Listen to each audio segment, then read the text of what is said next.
vamos a continuar con nuestro programa.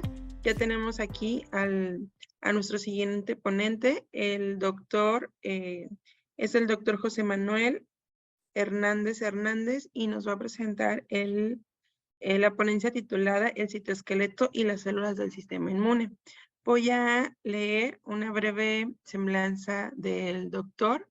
Él es miembro del Sistema Nacional de Investigadores y además pertenece al núcleo básico de profesores del Departamento de Biología Celular.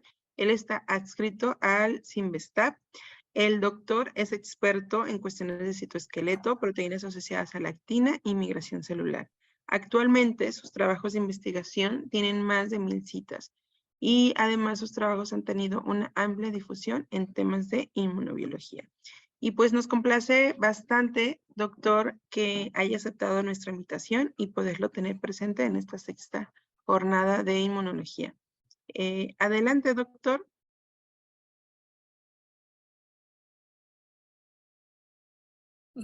Comparto, ¿no? Sí.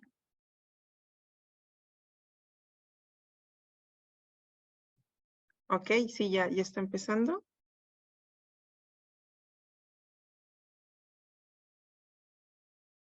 Perfecto, sí se ve. ¿Sí? Sí. Gracias. Bueno, pues yo quiero darle las gracias a usted, Gladys Alejandra Toledo, y a Daniel Girón por haberme invitado. También a la Universidad Autónoma de Nayarit y en general a todos los organizadores. Yo quiero decirles que, bueno, de acuerdo al trabajo que vi, pues vi que todos están presentando, los ponentes están presentando cosas experimentales.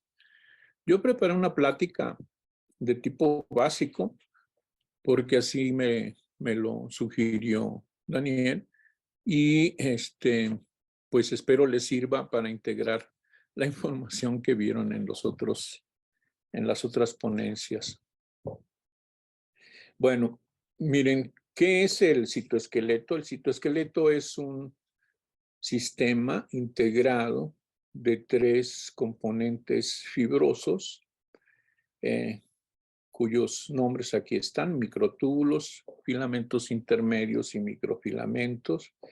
Y digamos, la distribución de los microtúbulos es en la célula del centro a la periferia. En los filamentos intermedios están en los desmosomas y forman los desmosomas y hemidesmosomas.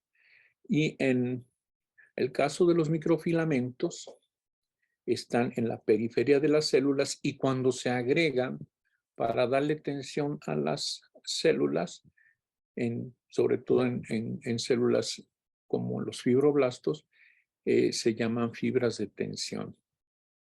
Aquí les estoy mostrando la distribución en células epiteliales que tienen, como lo saben, unas caras vasolaterales y que forman epitelios. Bueno, este es el aspecto que nosotros vemos en células de los microtúbulos, filamentos intermedios y microfilamentos. Son microscopías confocales teñidas con anticuerpos monoclonales antitubulina en el caso de los microtúbulos. En el caso de los filamentos intermedios son la vimentina, y en el caso de los microfilamentos, pues es un anticuerpo antiactina, o en su defecto también es faloidina.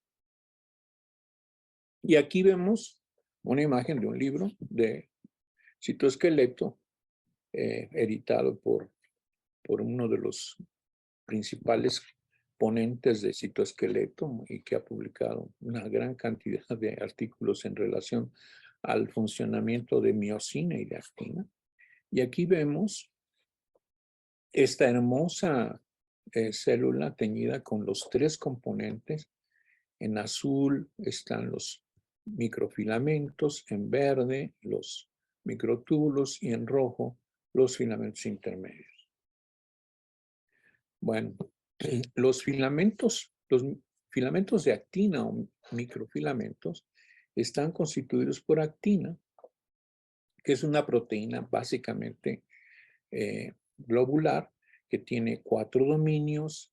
En los 4 dominios, con zonas de dominios, interacciona con diferentes proteínas asociadas que vamos a ver enseguida.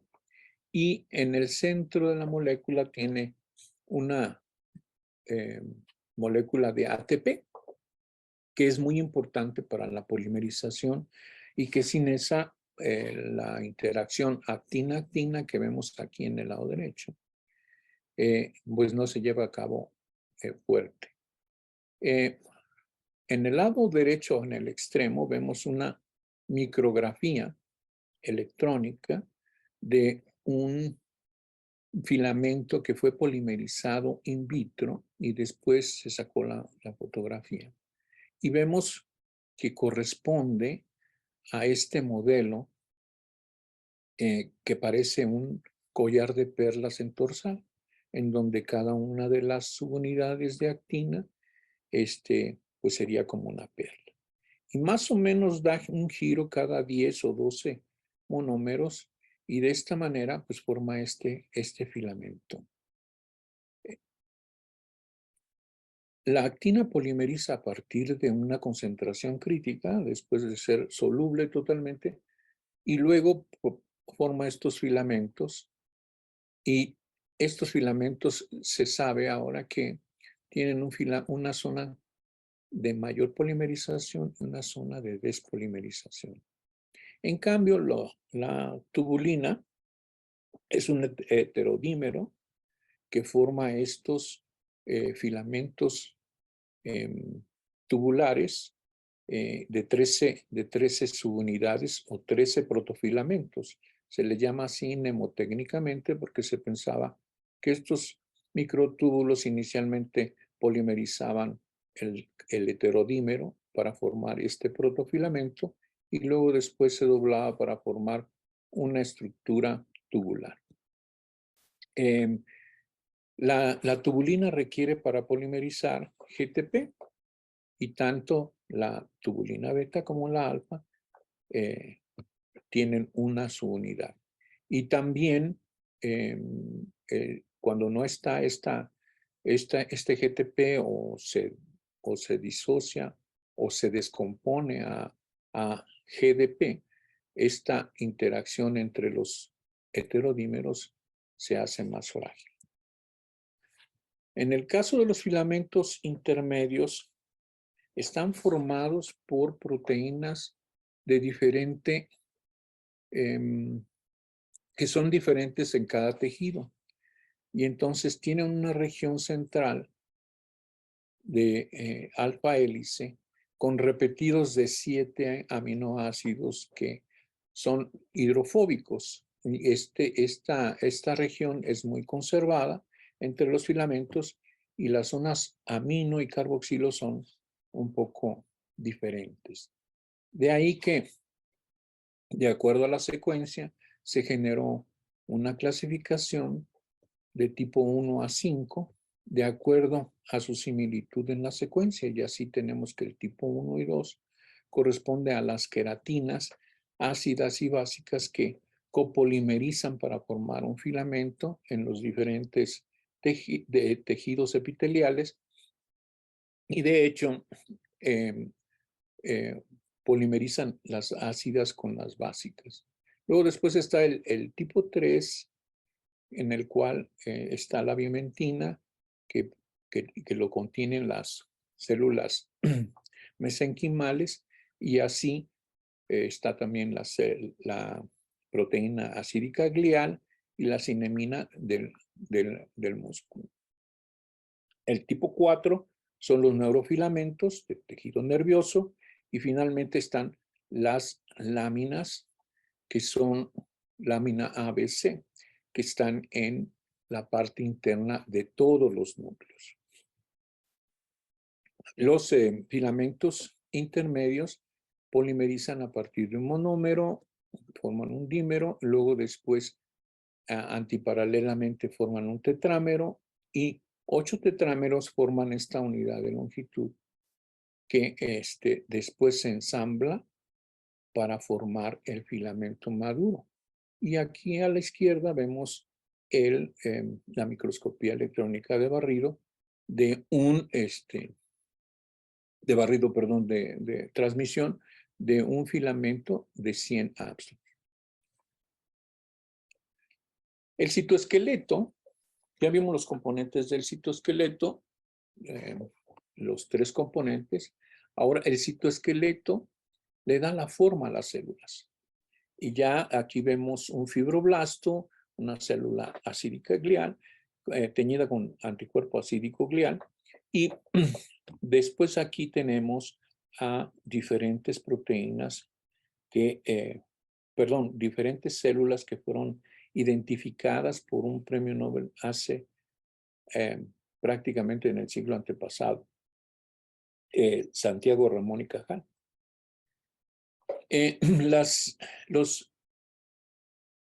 Los componentes del citoesqueleto están mezclados y metidos entre los organelos de las células. Y ya desde aquí vemos que la célula, más bien los componentes del citoesqueleto le dan una compartimentalización al citoplasma de la célula. ¿Cómo hace sus funciones el citoesqueleto? El citoesqueleto hace funciones de polimerización, despolimerización, ayudado por proteínas asociadas, y también hace formación de estructuras más complejas, pero también tiene proteínas que lo mantienen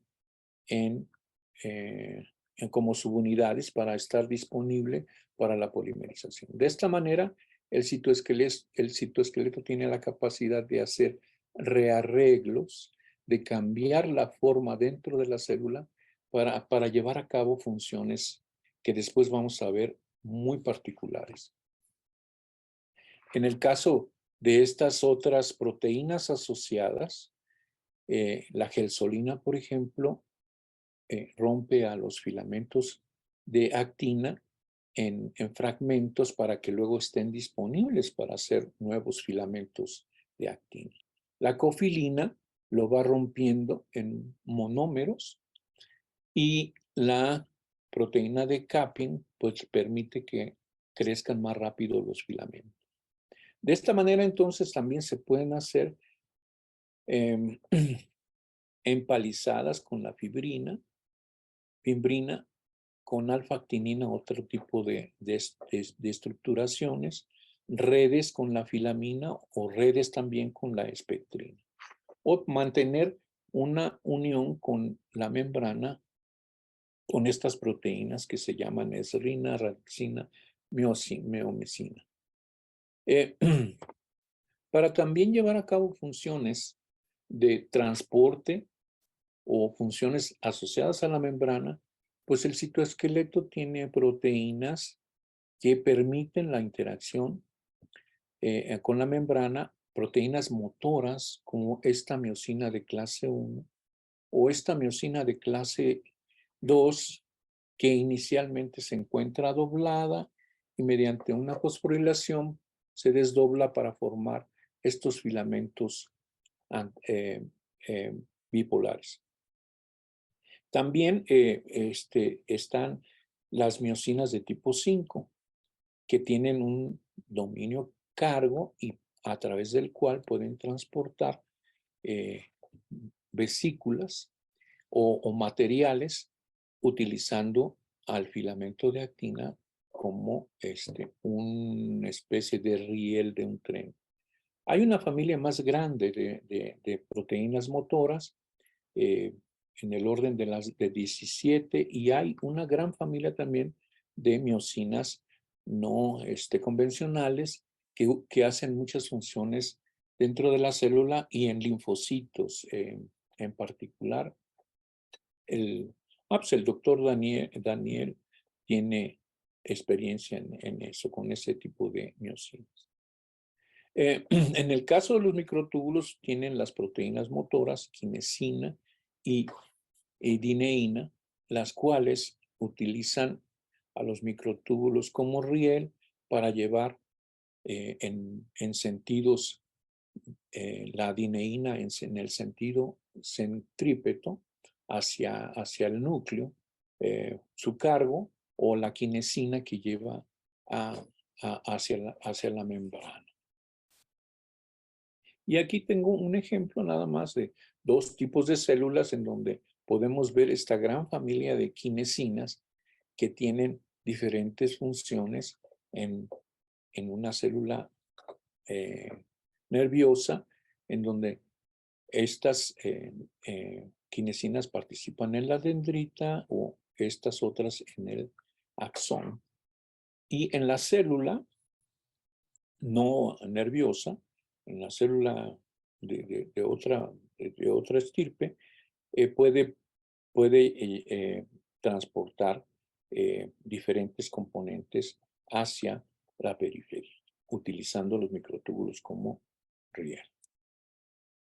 Bien, entonces, vimos un grupo de proteínas asociadas a actina. Me voy a referir más a este complejo de filamentos con estas proteínas asociadas.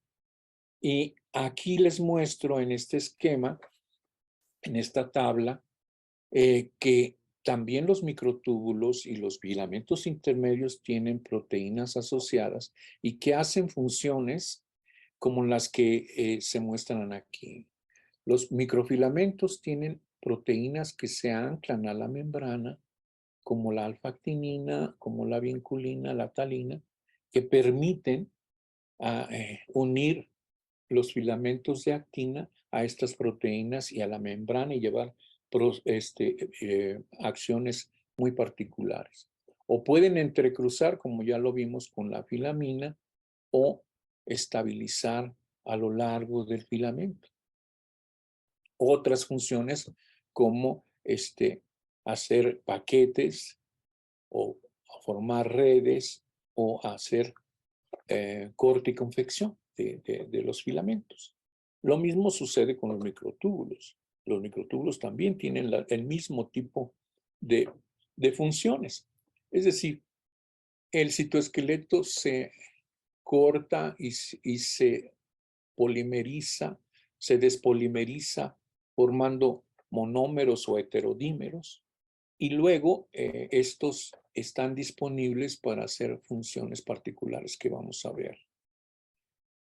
El caso de los filamentos intermedios es un poco más, menos dinámico, pero también tiene algunos tipos de proteínas que hacen estas funciones. De tal manera entonces que nos preguntamos cómo es que dentro de las células se llevan a cabo todas estas funciones.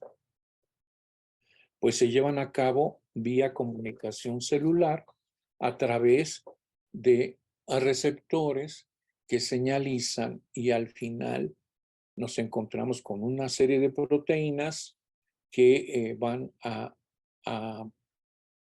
activar procesos de polimerización o activar procesos de despolimerización, y entre ellos están estas proteínas que comparten tanto el sistema de microtúbulos como el sistema de microfilamentos, que son las proteínas GTPasas pequeñas que ya el doctor Vadillo les estuvo platicando de lo importante que son estas proteínas GTPasas pequeñas.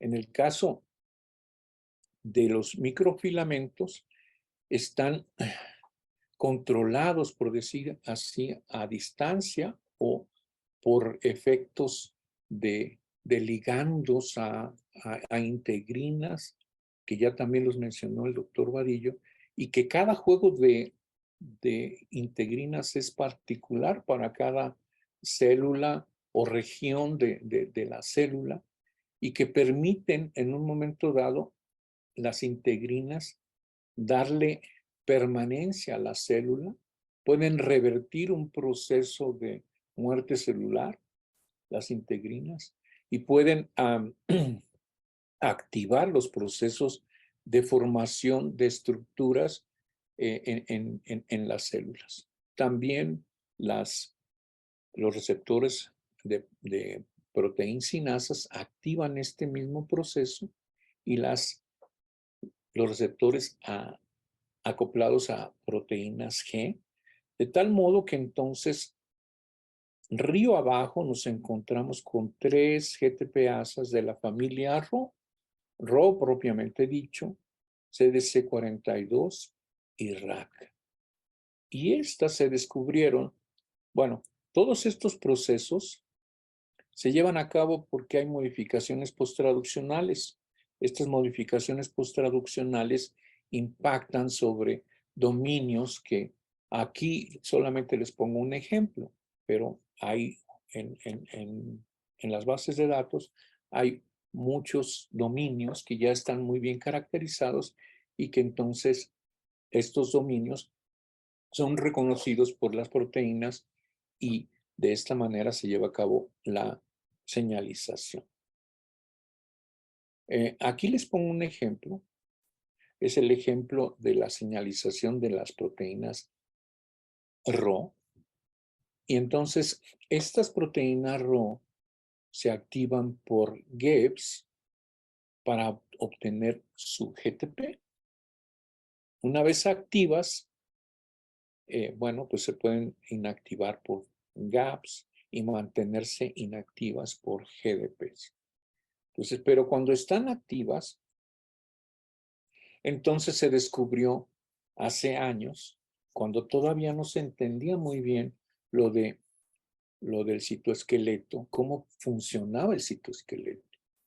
Y en esta serie de imágenes, aquí les muestro, en estas células que están en reposo, ahora, cuando se activa RO, se forman estas fibras de tensión que les mencioné, son grupos de filamentos de actina o microfilamentos, y aquí se forman los contactos focales. Ahorita vamos a ver qué son los contactos focales. Cuando se activa RAC, entonces se forman lamelipodios, y cuando se activa CDC42, se forman filopodios. Este artículo y estos hallazgos fueron un parteaguas para entender qué es lo que pasaba poco a poco, río arriba o río abajo de estas señalizaciones. Bueno, entonces se ve que estos 3 receptores señalizan para activar proteínas WASP o proteínas SCAR que van a agrupar ahora, activar a complejos de proteínas ARP, que son Actin Related Proteins, y que es más que un grupo de 2 y 3, ¿sí? Es un grupo de 6 proteínas que luego después hacen la nucleación de la actina. Miren, aquí solamente les pongo el ejemplo de cómo funciona CDC42 activando WASP. WASP es una proteína que está doblada y que al interaccionar CDC42 sobre WASP la desdobla y ahora puede activar a ARB23, y esta ARB23 forma núcleos que hacen la formación de una red. Y esta red es como esta que está aquí en una microscopía electrónica, en donde también el recuadro muestra que efectivamente la caricatura que les mostré previamente es real, ¿sí? O sea, esta parte de aquí es estas redes. Ajá. Y entonces podemos decir que entonces a partir de actina monomérica se forman filamentos de actina, luego después se pueden formar este tipo de redes con las proteínas ARP23 o se pueden hacer redes con filamina. Fíjense cómo son un poco diferentes. O se pueden formar empalizadas con fascina o se pueden formar las fibras de tensión en donde los microfilamentos que forman la fibra de tensión son unidos y deslizados por la miosina de tipo 2. Esta es una imagen de una célula fijada y tratada como citoesqueleto tritón. El tritón, que es un detergente, se lleva todos los componentes y deja solamente estas estructuras filamentosas que fueron teñidas con un azul de Kumasi, que saben que tiñen las proteínas que separamos en los geles de poliacrilamida. Y entonces aquí, en esta parte de la periferia, perdón, en esta parte de la periferia está actina. Aquí en el centro se ven los filamentos que forman las fibras de tensión. Y luego aquí en el centro vemos los microtúbulos y los filamentos intermedios. Entonces, pueden ver aquí inequívocamente que el citoesqueleto ocupa en la célula una gran proporción, pero que además el citoesqueleto compartimentaliza la célula y le permite también darle la forma correspondiente. Este esquema de caricatura nos muestra además que los componentes del citoesqueleto, los microtúbulos, los filamentos intermedios en azul y los microfilamentos en rojo, están de alguna manera interaccionando en un todo a través de unas proteínas que se llaman espectroplaquinas. Entonces, por lo tanto, cualquier cosa que afecte a una parte del citoesqueleto va a repercutir en otros componentes del citoesqueleto. Aquí esta es una célula epitelial que muestra los desmosomas y los hemidesmosomas. Este contacto focal, que además tiene la posibilidad de interaccionar con las uniones adherentes.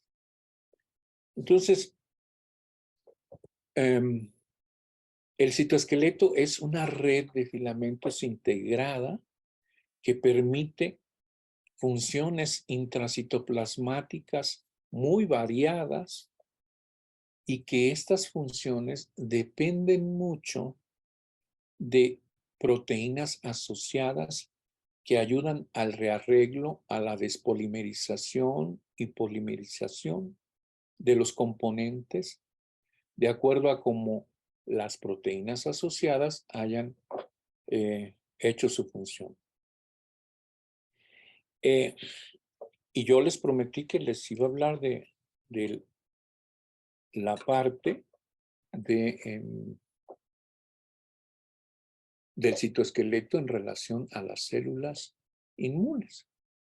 Entonces, una de las funciones que también vieron con el doctor Vadillo es la quimiotaxis. Entonces, en la quimiotaxis, pues las células son atraídas por una quimiosina y entonces esa quimiosina va a hacer que se expresen algunas proteínas de adhesión que tienen su contraparte en el endotelio y luego, después de la interacción con el endotelio, estas células expresan otras proteínas en la superficie y ahora se permite la interacción, el rolling y después la penetración de estas células a través del endotelio.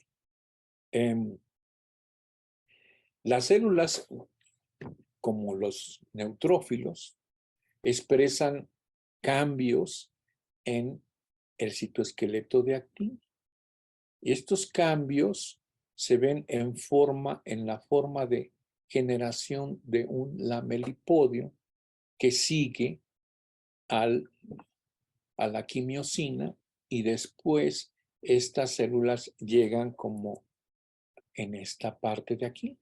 En esta parte solamente vimos los componentes de adhesión, pero en esta parte estamos viendo cómo la actina forma estructuras. Y esto es muy reciente, bueno, descrito muy reciente en una revisión. Una vez que también se activan las células, forman, de acuerdo también al material que se encuentre en, en la superficie, en este caso aquí es en la matriz extracelular, en donde están las proteínas que pueden interaccionar con las integrinas.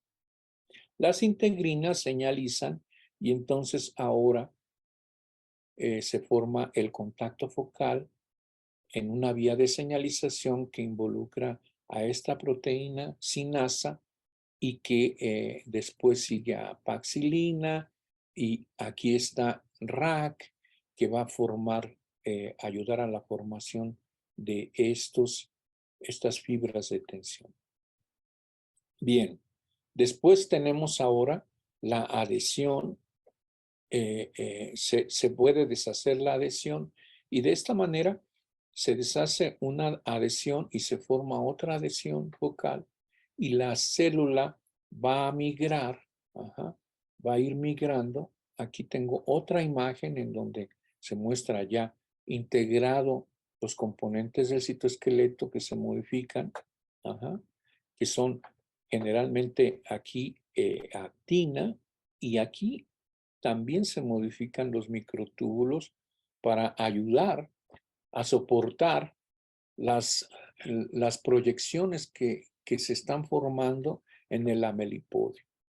Y bueno, después de la interacción, bueno, se genera un espacio, se abre paso. Inicialmente se pensaba que las células del sistema inmune, los neutrófilos y los tenían algunas enzimas que rompían las zonas intermedias de las células. Pero ahora se sabe que estas estructuras del citoesqueleto son capaces de asociarse para formar un podosoma, y en conjunto con las células del endotelio generar una estructura tipo dona, que es esta que estoy poniendo aquí. Vean cómo diferentes proteínas asociadas a actina, paxilina, talina, vinculina, alfa-actinina, asocian a la actina, ¿sí?, y generan paulatinamente esta estructura que es como una dona, a través de la cual pasa la célula que está estimulada por quimiotaxis.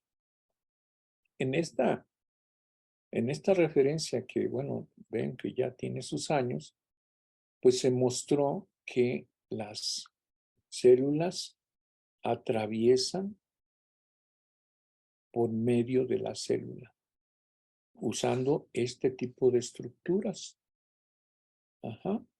Y que también, bueno, obviamente pasan por las uniones intercelulares, pero más o menos como un 40% de este paso de células por el endotelio es como el 40% de toda la transmigración. ¿Ok? Bueno, eso es un tipo de célula, o es un tipo de participación del citoesqueleto en la migración de las células.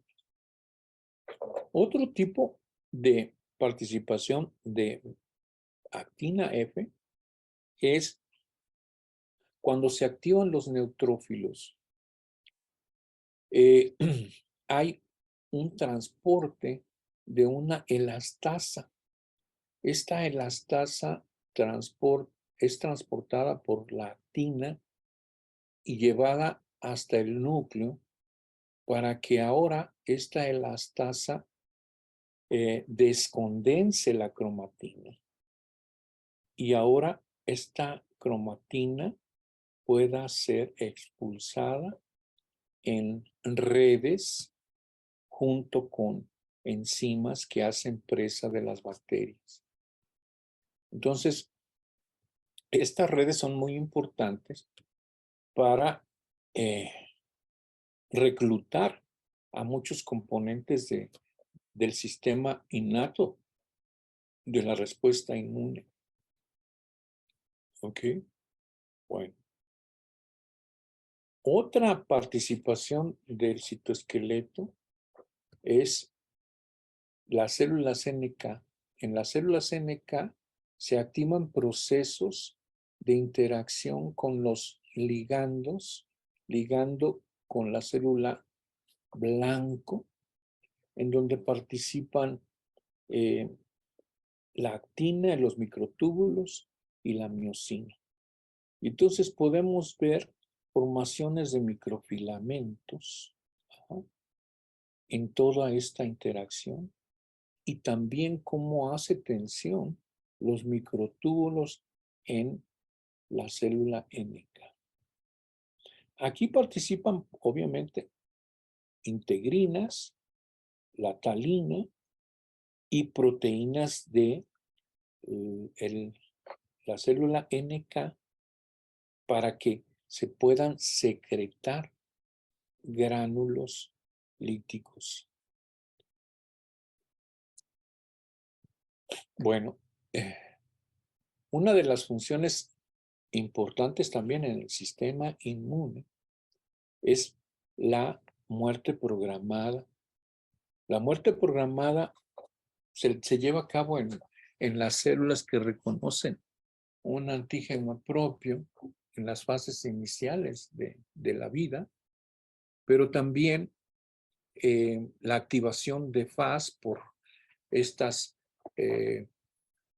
NKs o por las células T citotóxicas. Y entonces, en estos procesos también está participando la actina F, que ahora se degrada por la cofilina y esta proteína, esta degradación de la proteína activa procesos diferentes de ruptura de los filamentos de actina y activación de procesos de casas.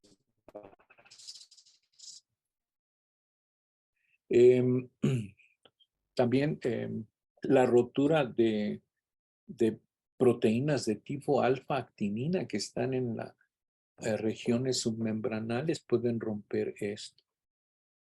También la caspasa 3 activa a esta ROX-sinasa, que es la sinasa activada por Rho, para que la miosina, la sinasa de la cadena pesada, de la cadena ligera de miosina, forme estas burbujas que son características de las células en apoptosis.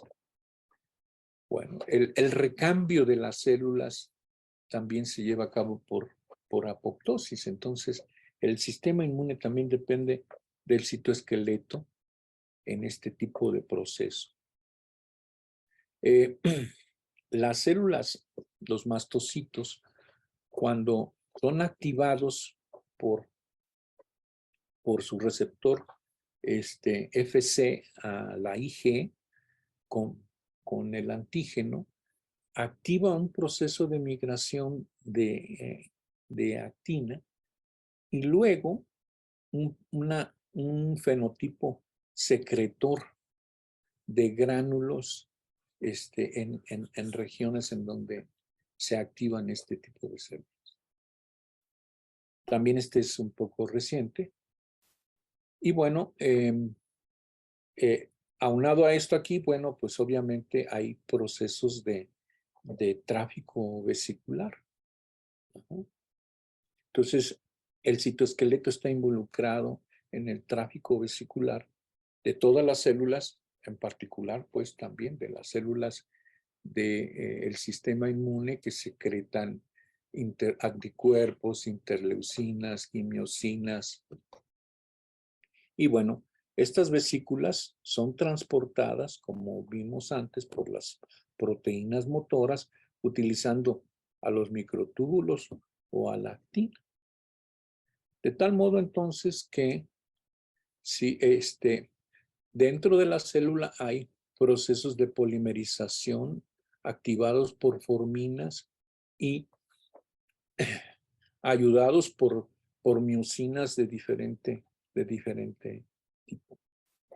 Y de esta manera, pues se activa el proceso de tráfico vesicular, como está aquí. El tráfico vesicular también es importante en la endocitosis y en la asociación de compartimentos dentro de la célula que permiten el reconocimiento del antígeno y la presentación del antígeno. Miren, en esta caricatura también está el receptor DB. En presencia del antígeno se lleva a cabo una señalización que activa a la cofilina. La cofilina hace rearreglos del citoesqueleto rompiendo los filamentos en monómeros para que ahora estos monómeros puedan estar disponibles para la formación de otros filamentos con la ayuda de RAC o con la ayuda de NEC, que es una sinasa que también participa o puede desdoblar a WASP, que mencioné anteriormente. Entonces, pues esta serie de proteínas, pues asociadas, ayudan a que se formen estos componentes de filamentos, de microfilamentos, y ahora podamos tener la posibilidad de endocitar. Puede ser endocitosis dirigida por el receptor, como es el caso de una célula B que endocita su receptor y entonces después se degrada y finalmente lo presenta para formar las células plasmáticas productoras de anticuerpos. Bueno, estas células productoras de anticuerpo se transforman de no tener prácticamente retículo endoplásmico a tener casi la totalidad de su citoplasma ocupado por retículo endoplásmico rugoso, productor de anticuerpos, que ahora van a llevar estos anticuerpos, aunque no es la diapositiva más adecuada, pero me ayuda a explicar cómo se lleva a cabo a través de estas proteínas RAPs, que también son GTPasas pequeñas y que reconocen compartimento y que luego son llevadas hacia de ir viajando en microtúbulos, luego pueden cambiar a los microfilamentos y secretar los anticuerpos. Entonces, esa es otra función que hace el citoesqueleto en las células del sistema inmune. La fagocitosis de de cualquier blanco que sea opsonizado por los anticuerpos y que estos anticuerpos ahora pueden, del tipo IgG, que pueden ahora ser reconocidos por los receptores Fc. Y estos receptores Fc ahora se fosforilan por una sinasa de tipo Src que desencadena todo el proceso de rearreglo del citoesqueleto a través de WASP, de ARB23, para la formación de la estructura fagocítica que va a permitir llevar ese blanco a los compartimentos endocíticos, a los lisosomas para que sean procesados, fragmentados y ahora sean depositados los fragmentos en los complejos de MHC clase 2. Ajá. Y bueno, también otra función es el rearreglo del citoesqueleto que ocurre cuando una célula T, a través de su receptor, reconoce al antígeno presentado por una célula presentadora en el MHC clase 2, y este rearreglo del citoesqueleto pues involucra esta señalización parecida a la que vimos con el receptor de FC, de G, de inmunoglobulinas G. Y entonces este rearreglo también involucra cambios en la célula notables que permiten una asociación de moléculas coestimuladoras. El citoesqueleto o la fracción de citoesqueleto representada por microtúbulos también sufre estos cambios. Y miosina de tipo 2 también está participando aquí en esta función. Entonces vemos aquí en reposo el receptor de T y luego vemos cómo una vez que se une el receptor de T al MHC, está la señalización por la fosforilación progresiva de componentes que van a dar rearreglo del citoesqueleto de actina, pero también activar al fosfoinosítidos de diacilglicerol que van a activar a la PK sinasa para que haya activación de procesos de transcripción y procesos de sobrevida de este linaje de T. ¿Ok? Bueno, este es un poco más viejo, pero nos muestra muy bien cómo esta interacción fuerte empieza con la interacción del receptor de T, pero hay una reorganización de actina F, que está aquí. Actina F no es otra cosa más que actina filamentosa. Hay un reconocimiento de la célula presentadora mediada por adhesión de integrinas y de moléculas coestimuladoras, y además se forma esta sinapsis que es, digamos, esta parte de aquí, y que esta sinapsis también se ha descrito que es una sinapsis que va madurando y que una vez que se hace una sinapsis fuerte, pues entonces tenemos una respuesta más sostenida de la respuesta inmune.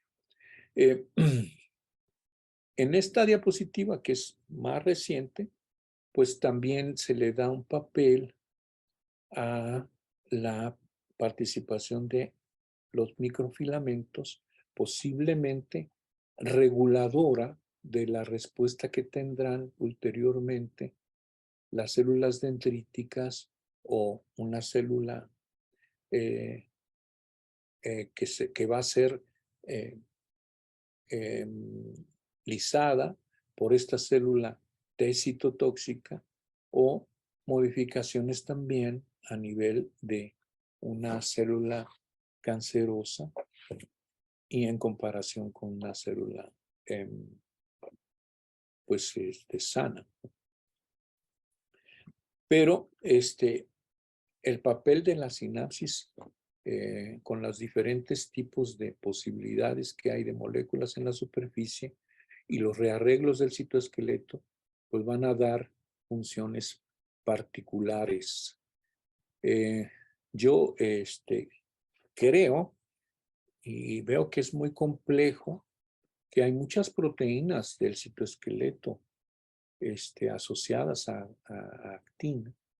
Y me pregunto muchas veces cómo le hace la célula para señalizar y dar exactamente una respuesta. Es cuando pues prácticamente pasan muchas, o prácticamente si uno ve la interacción de estos receptores con las proteínas asociadas a actina, pues no lo ve uno el cambio, pero esos pequeños cambios y modificaciones posttraduccionales son los que dan la sintonía fina para que las células tengan una posibilidad de dar una respuesta particular. En conclusión, fíjense que el citoesqueleto es bien complejo.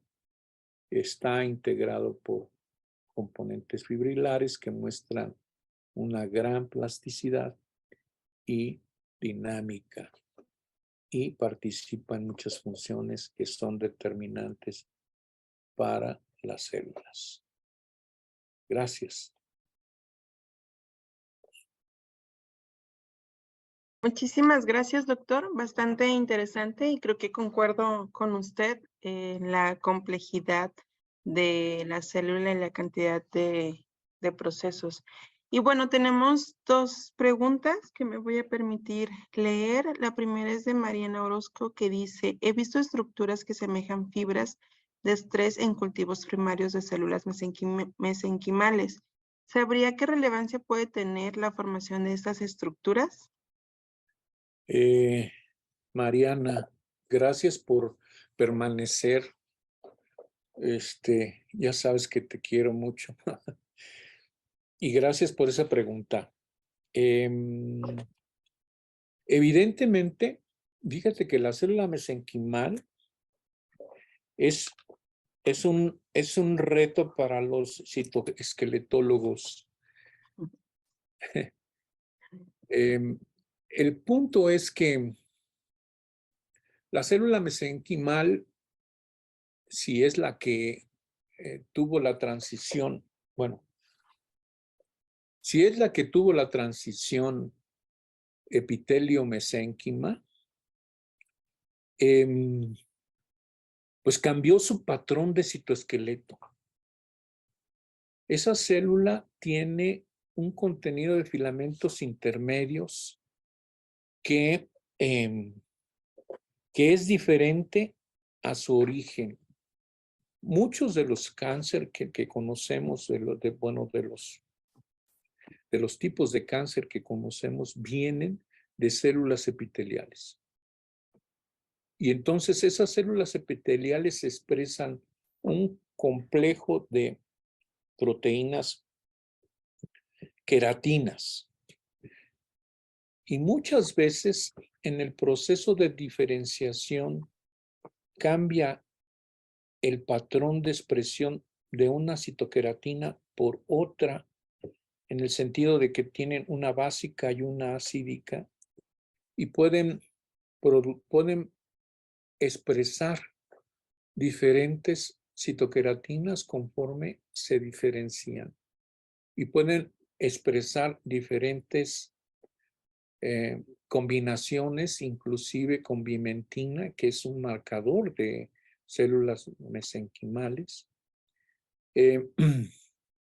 Y además expresan diferentes factores de transcripción. En el sentido de actina, no tengo duda de decirte que sí son fibras de tensión.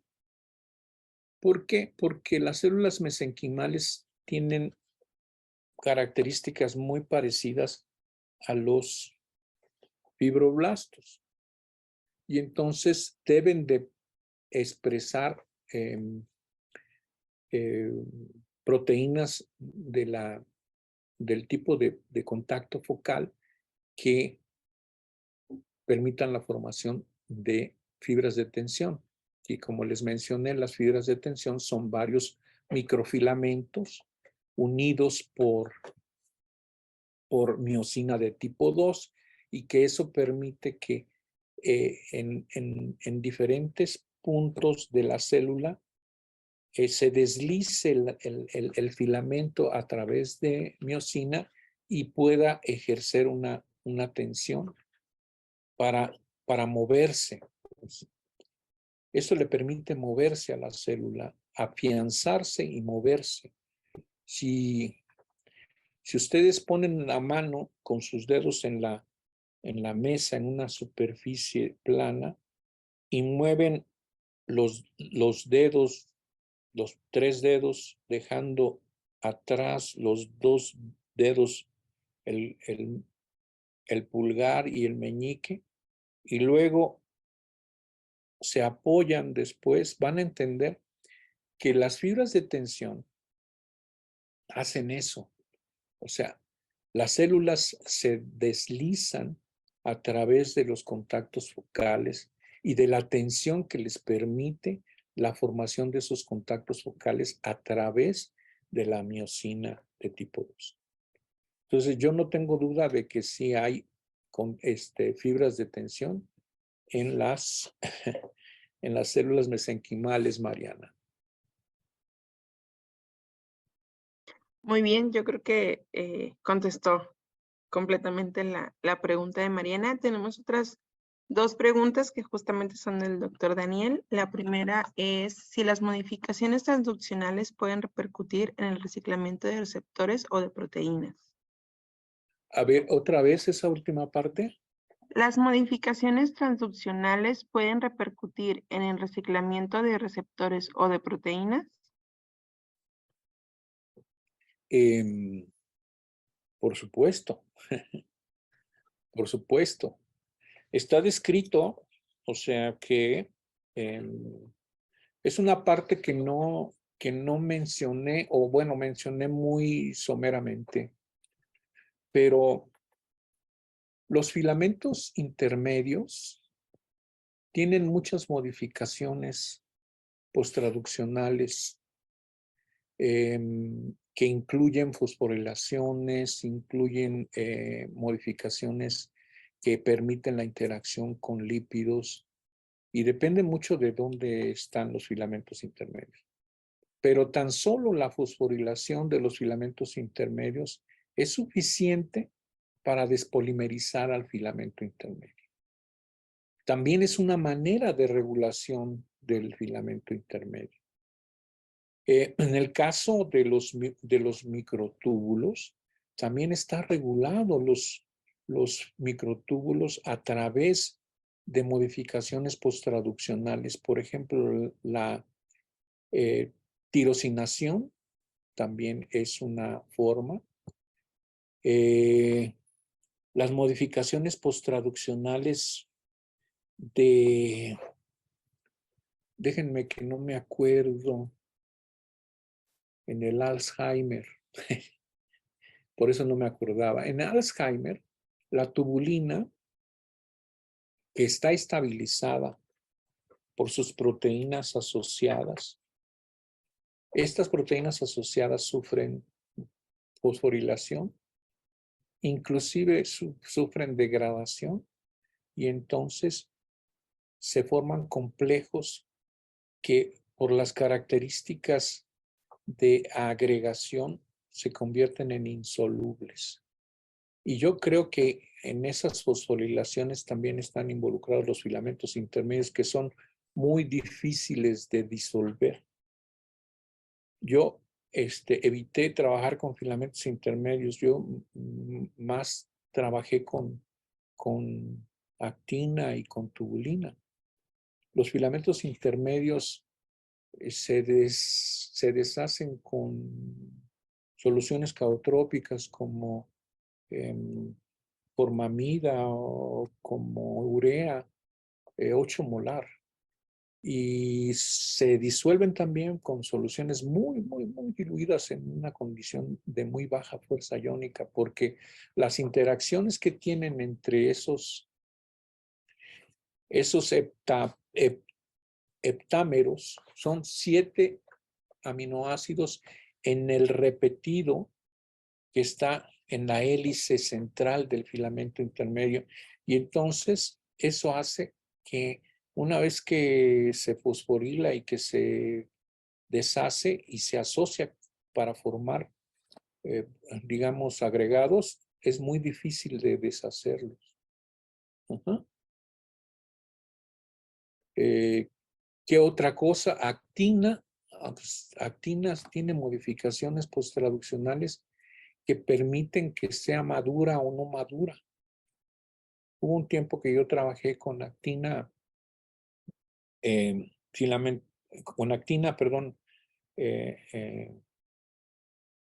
actina de pollo y actina de rata, de cerebro de rata, y vimos cuando inyectábamos precursores marcados, vimos que había en el tiempo, había formas de actina inmaduras, pero que una vez que se acetilaban, se convertían en formas maduras. Entonces nosotros sabemos que hay actina alfa, actina beta y gamma en la generalidad, pero la actina beta y la actina gamma tienen sus correspondientes formas inmaduras delta epsilon. Ajá. Entonces, sí es muy importante las modificaciones posttraduccionales que pueden suceder y pueden regular funciones de la célula. Es muy importante. Y una cosa que no les dije al final, y no porque no tenía material que involucrara al sistema inmune, pero miren, actina también ahora está en el núcleo. Se sabe, bueno, ahora se sabe, porque siempre estaba ahí, se sabe que puede regular factores de transcripción. Y las proteínas asociadas a ARP también están en el núcleo y pueden hacer remodelación de cromatina.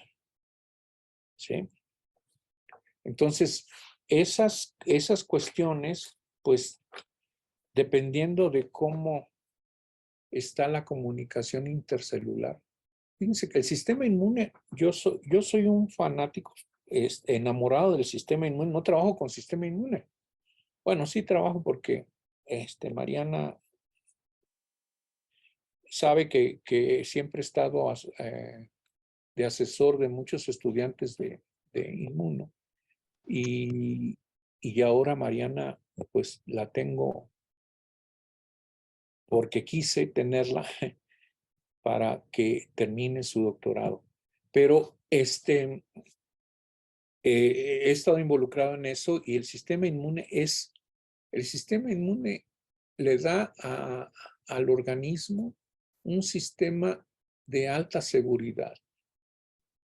Es un sistema que permite el reconocimiento de detalles muy particulares y que responde como si tuviéramos las mejores cámaras, los mejores policías.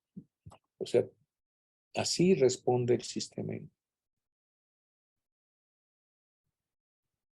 ¿Alguna otra? Había otra pregunta, ¿no? Bueno, sí, doctor, teníamos una pregunta, pero ya se arrepintieron. Tenemos una manita levantada, nada más quería hacer un comercial, bueno, no un comercial, un comentario sobre lo que menciona, que estoy completamente de acuerdo, que el sistema inmune es lo mejor del mundo. Entonces, bueno, tenemos una manita levantada de Mayra Herrera, adelante. Hola, buenas tardes. Buenas tardes. Doctor Manuel, muchas gracias por su plática. Muy interesante, pues ahora sí que saber todas las variedades de citoesqueleto. Y tomando esta parte de la actina, que en algunos parásitos protozoarios patógenos para el humano, pues son bastante importantes las estructuras para diferentes procesos de migración, de nutrición, de patogénesis, ¿no? Como entameba histolítica. De estas tres estructuras que mencionó, que son las de fibras de estrés, la de estos lamelipodios, filopodios, en cuanto a las fibras de estrés, ¿qué se necesitaría para que, digamos, son fibras de estrés como tal? Porque tal vez se ha reportado, por ejemplo, en histolítica, que tiene algunas fibras y algunos autores han mencionado que son fibras de estrés. Sin embargo, otros investigadores que trabajan con células de mamífero mencionan que no son fibras de estrés porque no cumplen con ciertas características. Entonces, desde su experiencia, ¿cuándo podría ser considerado una fibra de estrés? Perdón, estaba tomando agua. Mire, una fibra de estrés se considera aquella que en un extremo tiene un contacto focal y en el otro también tiene un contacto focal y que además tiene amiosina entre los microfilamentos que la conforman. Eso es una fibra de estrés. Yo siempre les he dicho que no son fibras de estrés y hay otros casos, no nada más en parásitos. El hecho de que actina filamentosa se pueda teñir con faloidina rodaminada o fluoresceinada que se usa. No quiere decir que esa actina filamentosa sea fibra de tensión. Las fibras de tensión están en los fibroblastos y para que uno pueda asegurar eso tendría que hacer una cotinción con una miosina, con la miosina de tipo 2 y ver también dónde están los contactos focales. Entonces, mi sugerencia es que hay que tener mucho cuidado en llamarle así y tienen razón los que están en controversia. Porque cuando se tiñe el filamento de actina con faloidina, entonces se ve pues como un filamento. Pero si uno hace un esfuerzo, es engañosa la fluorescencia, ¿no? Pero uno puede, con las fibras de tensión, uno puede fácilmente distinguir. Déjenme ver si puedo. Miren, estas son a todas luces fibras de tensión, ¿sí? Aquí se ve en las partes, en los extremos se ven los puntos que corresponden a contactos focales y luego las fibras pues siguen hasta el otro lado. Pero el grosor de la fibra se alcanza a ver que es mayor, a ver, déjenme ver si tengo por aquí otra, mayor a, pues estaba aquí, ¿no? Aquí. Miren, estas son fibras de tensión, pero aquí hay también actina filamentosa que no son fibras de tensión y es más delgada, ¿sí? Entonces, Mayra, yo le digo que no les crea que son fibras de tensión. Okay. O sea, antamueva histolítica tiene mucha actina, casi no tiene tubulina. Entonces sí tiene, es muy activa y tiene un citoesqueleto muy activo, pero principalmente pues se la pasa haciendo y deshaciendo microfilamentos.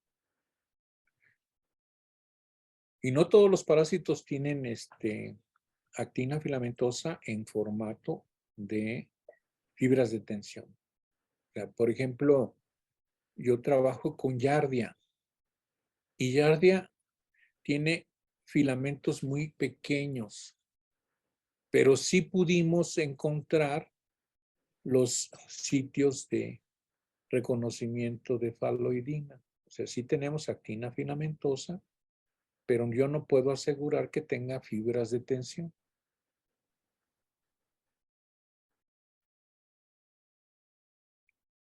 Muchas gracias, doctor. De nada, Mayra, a sus órdenes. Estoy aquí en Sinvestav, en el departamento de biología celular, y yo trabajo, pues para mi gusto trabajo con Giardia. Me encantaría estar más involucrado en cosas de citoesqueleto. Tengo un estudiante en codirección con el doctor Maravillas, que a lo mejor él y otros estudiantes que trabajan con citoesqueleto, pues pudieran estar mejor representados aquí. Pero yo les agradezco pues que me dieran la oportunidad de platicarles algo que me gusta mucho y de muchos años, el citoesqueleto. Muchísimas gracias a usted, doctor. La verdad, creo que la plática fue bastante interesante y además creo que fue muy productiva. Tenemos conectados a una gran cantidad de estudiantes de licenciatura Fue en básica, ¿no? O biomedicina. sea, Sí, me sí. interesaba. Yo le pregunté a Daniel y Daniel me dijo pues que estaba bien, que era una plática básica. A lo mejor hubiera estado más pertinente para que ustedes entendieran mejor todas los experimentos elegantes que presentó el doctor Schnorr y el doctor Vadillo.